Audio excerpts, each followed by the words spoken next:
महाराष्ट्राच्या पेशा क्षेत्रातील आदिवासी समाजाचे अनेक ज्वलंत प्रश्न स्वातंत्र्य काळापासून आजपर्यंत सुटलेले नाहीत। त्यापैकी ट्रायबल ॲडवायझरी काउन्सिलची बैठक नियमानुसार घेण्यात यावी या मागणीसाठी शासनाचे लक्ष वेधण्यासाठी नंदुरबार जिल्ह्यातील विविध आदिवासी संघटनांच्या वतीने जिल्हाधिकारी कार्यालयाजवळ धरणे आंदोलन करण्यात येत आहे। आज 8 दिवस होण्यात आले, परंतु शासनाच्या वतीने काही सकारात्मक निर्णय देण्यात येत नसल्याचे चित्र आहे। आज रोजी एकात्मिक आदिवासी विकास प्रकल्पाचे प्रकल्प अधिकारी चंद्रकांत पवार यांनी आंदोलन ठिकाणी भेट देऊन मागण्या शासन स्तरावर पाठवण्यात येतील व आंदोलकांना आंदोलन मागे घेण्याची विनंती त्यांनी केली, परंतु आंदोलक आपल्या मागण्यांवर ठाम आहेत। मागण्या मान्य होण्यासाठी व शासनाच्या निषेधार्थ 8 जुलै रोजी आदिवासींच्या पारंपरिक तूर वाद्य वाजवून शासनाला जागे करण्यात येणार आहे, असे भरत गावी त्यांनी सांगितले। आदिवासी ट्रायबल ॲडवायझरी काउन्सिलच्या बैठकीची तारीख निश्चित करण्यात यावी, तसेच आदिवासींसाठी स्वतंत्र बजेटचा कायदा पारित करावा। पेसा कायद्याची काटेकोररित्या शासन स्तरावर अंमलबजावणी झालेली नसल्यामुळे भारतीय संविधानातील 5व्या अनुसूचीची विनाविलंब अंमलबजावणी करण्यात यावी या प्रमुख मागणीसाठी जिल्हा परिषद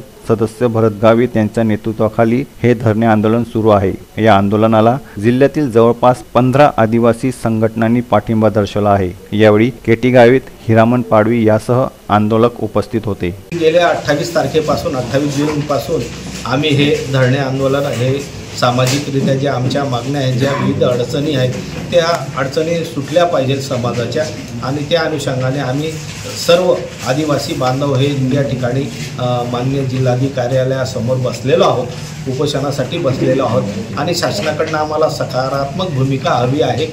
या विधिमंडळामध्ये आमचे सर्व आदिवासी समाजाचे सन्माननीय आमदार असतील, सन्माननीय आमचे मंत्री महोदय असतील किंवा खासदार असतील, यांनी सगळ्यांनी एकत्रितरित्या येऊन शासनाला या आपल्या विविध मागण्या मान्य करण्यासाठी भाग पाडणं हे या आंदोलनाचं प्रमुख उद्दिष्ट आहे। आणि शासन नक्कीच आदरणीय शिंदे साहेबांचं सरकार हे सकारात्मकदृष्ट्या आदिवासी समाजाच्या बाबतीत चांगलं पाऊल उचलेल असा आम्हाला आशा आहे। आजही वाट बघतो आहोत की शासन नक्कीच आमच्या मागण्या पूर्ण करेल, पण काही अंशी आम्हाला आमच्या मागण्यांना जवळजवळ आज 8 दिवस झालेले आहेत आणि जर शासन आमच्या मागण्यांकडे जर दुर्लक्ष करत असेल तर शासनाचं लक्ष वेधून घेण्यासाठी आम्ही दिनांक 8 तारखेला 8 जुलैला सोमवारच्या दिवशी एक आदिवासी पद्धतीचं पारंपरिक वाद्य आहे, तूर वाद्य म्हणतात, ते तूर वाद्य करून शासनाच्या कुठल्याही नियमांचं उल्लंघन न करता शासनाचं लक्ष आम्ही त्या पद्धतीने लक्ष वेधणार आहोत।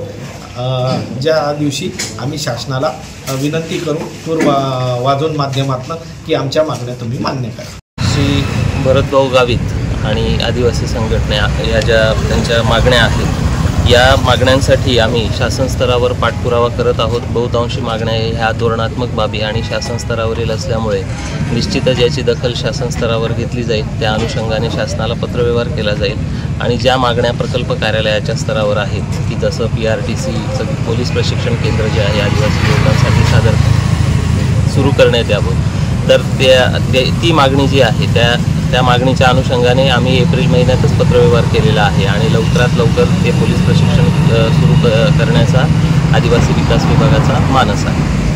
मागे घेण्यासाठी धरणे आंदोलन मागे घेण्यासाठी श्री भरतभाऊ गावित आणि बाकीच्या सगळ्या आम्ही आदिवासी कार्यकर्त्यांना शासनाकडून आदिवासी विकास विभागाकडून नम्र विनंती करीत आहोत आणि त्यांनी आज धरणे आंदोलन मागे घेण्यासाठी आम्ही आज इथे आलेलो आहोत।